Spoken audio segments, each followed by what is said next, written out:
Natasha's family is struggling to put food on the table and pay the bills, and the paycheck they've been counting on is 2 months late. Porque no hemos podido pagar la renta. Because we haven't been able to pay the rent, and all this has affected us. Natasha and her daughter at the Briarwood, Queens construction site where her husband, an undocumented immigrant, had been working. They're demanding his salary be paid. Natasha lost her job to the pandemic. Martin says his family is in a similar situation. I live off of my job, so they were almost throwing me out of the house because I couldn't pay rent.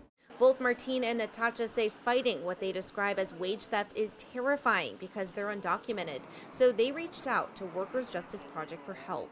Y le doy muchas gracias. And I give a lot of thanks to this institution because they're supporting every single person who is here.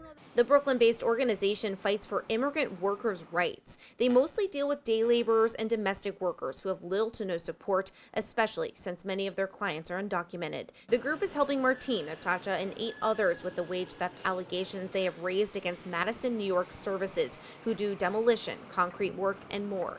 They organized a protest outside the construction site on Queens Boulevard. In regards to the accusations, we attempted to speak with a man identified as the owner on the site. He refused to talk. Another man connected with the company also wouldn't talk. We also left several telephone messages for the company but have not heard back. Glendy Citoras of Workers Justice Project says the organization has been asking for the payments, which amount to almost $10,000 for over a month. They visited the site a week ago and were told to come back. Before the protest, one more attempt to contact the employer. He just hung up. He just hung up? Yeah. Glendy says they'll be bringing the case to the Attorney General on Friday. This incident is not an isolated one. Workers Justice Project says they've actually seen an increase in wage theft cases since the pandemic started. So this is the excuse that they are using now. The organization says they have 30 cases now, up from 12 in January. The pandemic has been especially difficult for undocumented families who can't benefit from many of the government's assistance programs, like unemployment.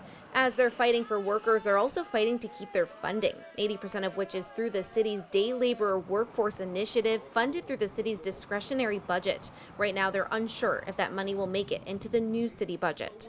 In Briarwood, Emily Druby, Currents News.